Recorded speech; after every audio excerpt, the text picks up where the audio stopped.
guys, welcome back to the channel. My name is Bree, and as you can see from the title, today we're going to be talking about vision boards.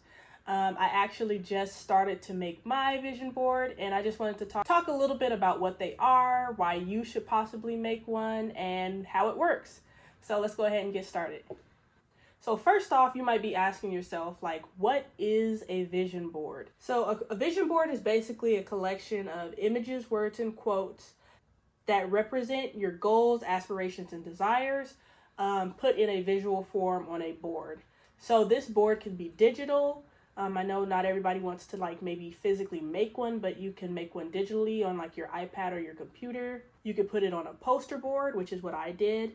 Or it could even just be a bulletin board, little pictures that you tack up, little quotes that you tack up, post-it notes that you scribble little inspirational quotes on, or ideas that you want to see come to fruition on. Just tack it up there, and that could be your vision board. It's really up to you and what you think would speak to you, or what would most inspire you, really. So I want to go ahead and give you guys a little sneak peek of my vision board that I'm currently working on. So far I have everything kind of sectioned out in different categories, if you will. This little corner here is like health and wellness. This one is spirituality. This one here kind of represents a new house, what I would like that house to look like, some of the furniture and inspiration behind that. And then up in this corner here, I have financial. So I got little visual representations of cash. I got a little hand here holding some debit cards. Up here, I have kind of more like relationship, making sure that I'm still building with my husband. And then in this section here, I'm going to have more like general family, kids, daily routine sort of things. And yeah. And I just have to say, like, if you're like a creative person, if you like crafts, this is so much fun. And I really enjoyed sifting through the magazines to find the images as opposed to like printing out stuff online, because you find like images that you would not have like necessarily even thought to put on the board. Like for example, like I found this panda meditating in one of the book magazines that I picked up, and like I would have never thought to put that on there, but it's so cute. And like even in this section, the like koi fish kind of representing like yin and yang. And then like just the different type of fonts from the magazines you get from like cutting out the wording. It's a really fun process. I really enjoyed it. And I'll go ahead and bring the camera down so I can kind of give you guys a more in-depth look at what we got going on here. Okay, so here we have my cash section. All of this is stuff that I found in magazines, and then this is like some moss that I just have in my craft kit. Financial freedom, and like I said, I found the money clips, and then here we got piles of coins and gold and stuff like that representing cash. And then here, this is my home space on the vision board, and these are actually like wildflowers that I picked.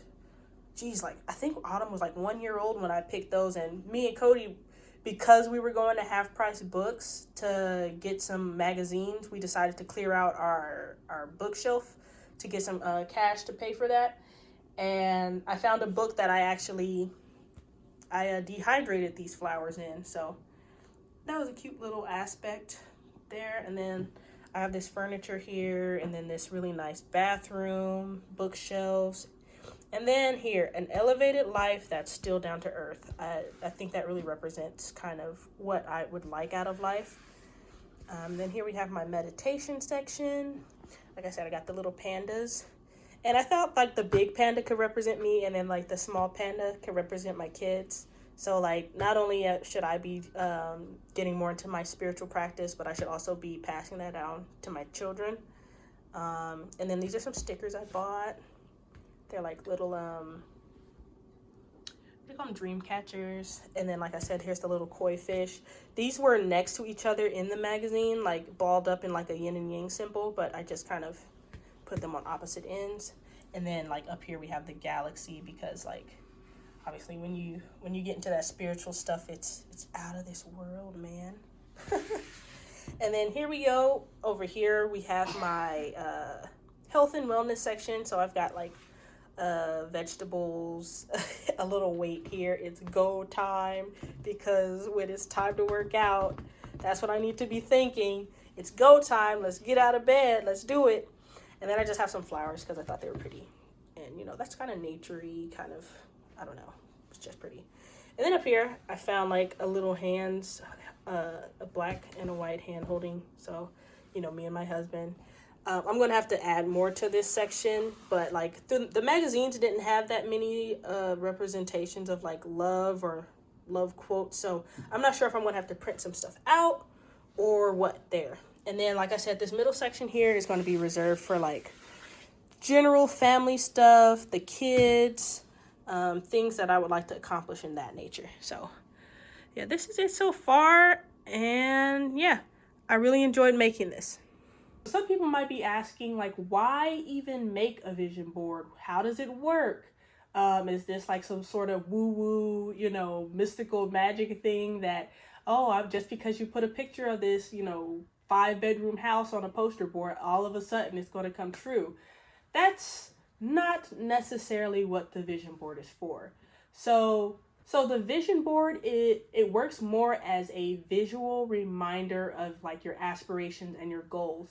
When you see something visually every day that you're trying to aspire to do, something, a goal you're trying to reach, it keeps that goal on your mind, right? It makes it more real, and it allows you like this opportunity of, and putting your vision board in the right space is very important, because as you walk past it, as you leave your house, as you look at it while you're brushing your teeth, you can start to internally say to yourself, like, what can I do today to make that happen?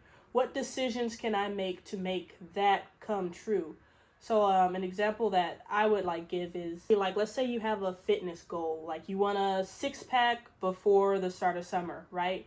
How about you put a picture of somebody who's fit or somebody who's your body goals, like on the poster board, and every day when you're brushing your teeth, you're looking at that and saying, what decisions can I make to make sure that I get that body that I'm trying to aspire for? A lot of the times when an idea is just in your head, it's easy to forget about it, right? You might randomly think about it here and there at random moments, but it's not something that you're consistently like driving towards or looking at. That's what the vision board is for. So you can have a visual, like a daily reminder that's like, okay, I gotta get to where I'm trying to go. So let's make the right moves to make that happen. So before creating your vision board, it's a really good idea to sit down and jot out your goals and aspirations, right? Before I made my vision board, I made sure that I journaled a lot of the things that I would like to see happen in my life. And really take the time to make that like a moment for yourself. If you need to meditate beforehand to clear your headspace, have a glass of tea, you know, whatever it takes to kind of get you relaxed and in a flow state, so your ideas are flowing. And while you're writing, take the time to kind of categorize your wants and needs. Like, what are your career goals? What are your goals in regards to your mind, body, and spirit? What are your goals in regards to relationships, right? You can kind of categorize these things and fine tune like what you really want. Because that's also another big thing with this exercise. It kind of helps you to solidify an idea. Because you might say, oh, I want a better relationship, but what does that actually look like? Maybe you need to work on your communication. Maybe you need to work on, I don't know, something else that would help you become a better partner, right? Okay, so once you basically identified your goals, the next thing you want to do is collect your imagery, your quotes, whatever words, pictures, whatever that you're going to want to put on this vision board.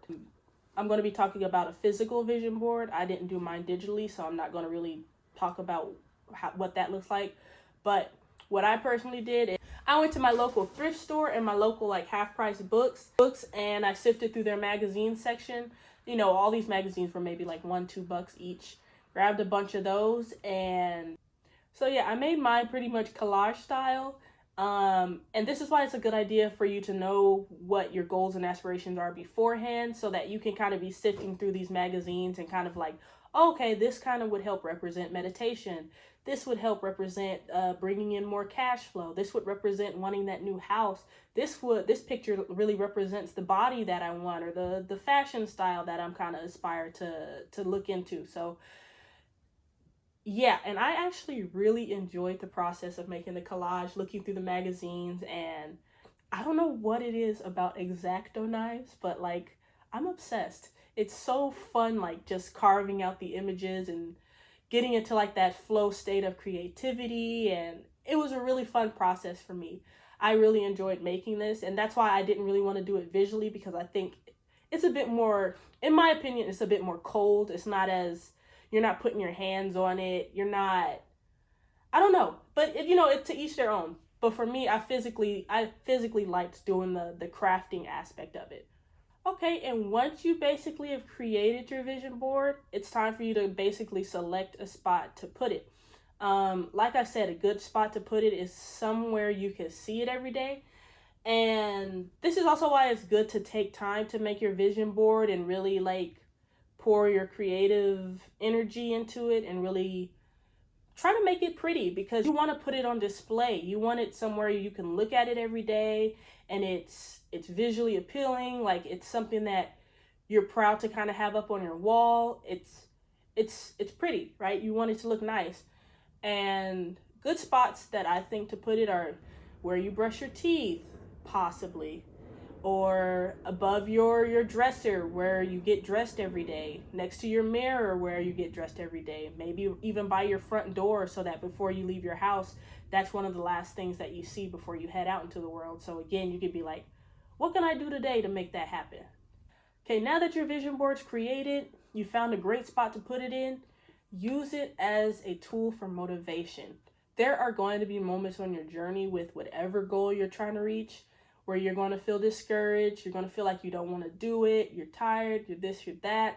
Use that vision board as a source of motivation when you're feeling down and you don't want to get up and do the things that's going to help you reach that goal. So like with the body example, I know working out is like one of the hardest things for me personally to kind of do on a consistent basis.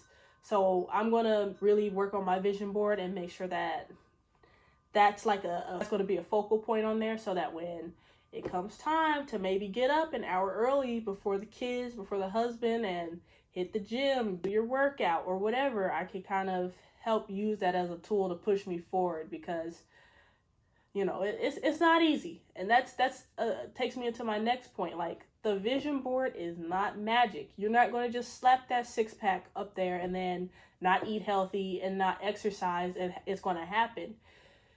The vision board is, I like to give this analogy, right? Let's say like I'm at level 1, right? And my six-pack is at level 6. What are my steps 2, 3, 4, and 5 that are going to help me reach that goal? The visual representation of your end goal is great to have, but you have to take the action. You have to set your alarm to get up an hour earlier so that you can go to the gym to work out. You have to physically get up and go to the gym and work out. This vision board is not magic. The vision board is going to help you draw your dreams to you, but you have to consciously be the one to take the action to make that happen. So another big thing that I'm going to be putting on my vision board is, one is patience. Patience tends to be a big issue for me, as well as, I guess, procrastinate. Well, not I guess. I know it's procrastination. I tend to, oh, let me do it tomorrow. Oh, let me try to do this next week. Oh, okay, we could maybe push that back a little bit further so that I don't have to do it right now. I have to work on that, and that's something that I'm going to try to visually represent on my vision board. Maybe provide a couple of quotes from books that I like. And yeah, that's a big thing. So remember, the vision board is not magic. You actually have to take the action to make your dreams come true. Like, you have to put in the work. So in conclusion, creating a vision board can be a great tool to help you achieve your dream and live the life you ultimately want. So maybe take the time to create your own vision board. Use it as a guide to help you achieve your dreams. So thank you for watching, and good luck on your journey.